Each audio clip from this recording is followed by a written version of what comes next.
Bonsoir mesdames et messieurs, tout le plaisir est pour moi de vous retrouver sur Fria TV. Dans un instant, les titres du journal. Les autorités guinéennes ont décidé de rouvrir exceptionnellement les mosquées et autres lieux de prière le jour de la fête de Tabaski à Conakry et dans les préfectures où les lieux de culte restent encore fermés. Cette nouvelle est bien accueillie dans la préfecture de Fria. Les détails, c'est dans cette édition d'information. La crise sanitaire due à la pandémie de Covid-19 n'a épargné aucun secteur de production. À Fria, menuisiers, mécaniciens, tapissiers, briquetiers disent être fortement touchés par le fouet de coronavirus. Ils demandent l'implication de tous pour vaincre cette pandémie. Une fois encore, bonsoir et bienvenue dans cette édition d'information. Je vous l'annonçais tout de suite dans le sommaire. Les autorités guinéennes ont décidé de rouvrir exceptionnellement les mosquées et autres lieux de prière le jour de la fête de Tabaski à Conakry et dans les préfectures où les lieux de culte restent encore fermés. Cette nouvelle est bien accueillie dans la préfecture de Fria. Des citoyens ont exprimé leur sentiment de satisfaction et souhaitent que cela soit continuel. Reportage Diadia Toukanti. Après plusieurs mois de fermeture, les mosquées seront ouvertes spécialement pour la fête de Tabaski. C'est une annonce du secrétariat général des affaires religieuses. Une annonce face à laquelle plusieurs citoyens ont réagi. Le problème de l'ouverture des mosquées, le fait de Tabaski, seulement, c'est bon, mais ça c'est pas bon encore. Parce que ce qui est sur le marché et ce qui est sur les mosquées, c'est pas la même chose. Les gens qui sont au marché, c'est plus nombreux que ceux qui rentrent aux mosquées. Très très grave. On respecte les mesures de sécurité pour le coronavirus là, pour pouvoir ouvrir les mosquées. Pour une éventuelle sortie de crise, les musulmans demandent aux autorités d'accepter d'ouvrir les mosquées. Ils estiment qu'à travers l'adoration de Dieu dans les lieux de culte, le monde va bénéficier de la grâce divine.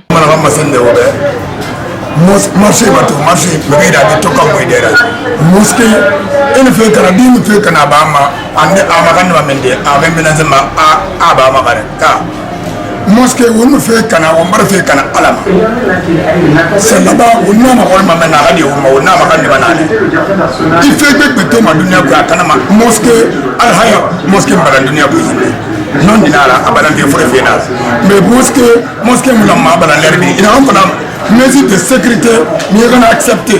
Aujourd'hui, plusieurs personnes se regroupent dans les marchés, un fait qui attire l'attention des citoyens. Ça intensifie les relations entre les musulmans, c'est pourquoi les mosquées sont faites, c'est pourquoi la Mecque même, c'est l'un des rôles principaux de la Mecque. Donc le regroupement est obligatoire en matière de prière. Donc si on ferme les mosquées, on le fait malgré nous. Et si on prend la décision maintenant là, de rouvrir, c'est une bonne chose. Je ne verrais qu'encourager cela et encourager le gouvernement vraiment à prendre une décision finale de rouvrir les mosquées. Parce que s'ils rentrent dans les marchés par exemple aujourd'hui, c'est plein. Dans certains lieux, c'est plein. Il y a beaucoup de cérémonies qui se sont commencées et tout ça là. S'il devait y avoir une forte propagation, je crois bien, on allait y être. Mais si cela n'est pas le cas, il vaut mieux ouvrir les lieux de culte. Parce que les lieux de culte représentent pour nous en tant que religieux des lieux de refuge.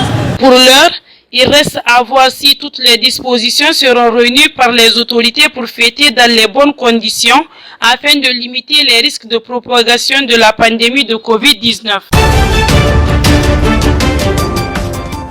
Selon un communiqué de l'Organisation mondiale de la santé, plus de 10 000 agents de santé dans 40 pays africains ont été contaminés par le coronavirus depuis le début de la pandémie. Cette organisation mondiale estime que le manque d'accès à un équipement de protection personnelle comme les masques, les blouses et les gants et les faibles dispositifs de prévention et de contrôle dans les centres de santé auraient augmenté l'exposition des soignants au virus. Je vous l'annonçais aussi dans le sommaire. La crise sanitaire due à la pandémie de Covid-19 n'a épargné aucun secteur de production. Afria, menuisiers, mécaniciens, tapissiers, briquetiers disent être fortement touchés par le fouet du coronavirus. Ils demandent l'implication de tous pour vaincre cette pandémie afin que les activités reprennent la cour normale. Le point avec Makamara. La pandémie de coronavirus a provoqué une paralysie dans tous les secteurs d'activité. Menuisiers, mécaniciens, tapissiers et briquetiers, tous affirment être frappés par le fouet de cette crise sanitaire. Non seulement il n'y a pas beaucoup de travail, sinon avant, on faisait 2 ou 3 voyages à Conakry, on nous déplaçait pour aller travailler, mais pour le moment, il n'y a pas tout ça. C'est Mouta Singira. Chez nous ici, nos travaux ne sont plus comme avant. Il y a trop de différences. Avant, le travail était rapide et quand nous fabriquons des marchandises, ça pouvait partir, mais actuellement, tel n'est plus le cas. Dans leurs interventions, ces ouvriers n'ont pas manqué d'énumérer les difficultés qu'ils rencontrent en cette période. Avant, on recevait beaucoup de clients. Maintenant, là, l'arrivée de cette maladie, on voit qu'il y a moins de clients. Donc nous voyons que la maladie là nous emmerde. Depuis l'apparition de cette maladie, rien que la souffrance, rien ne marche. On doit partir à Conakry pour acheter nos matériels, mais il n'y a pas de possibilité. Quand tu te déplaces pour Conakry, cela te coûtera 70 000 francs. Aller et retour, tu peux payer jusqu'à 150 000 par tête. Les chauffeurs pleurent aussi.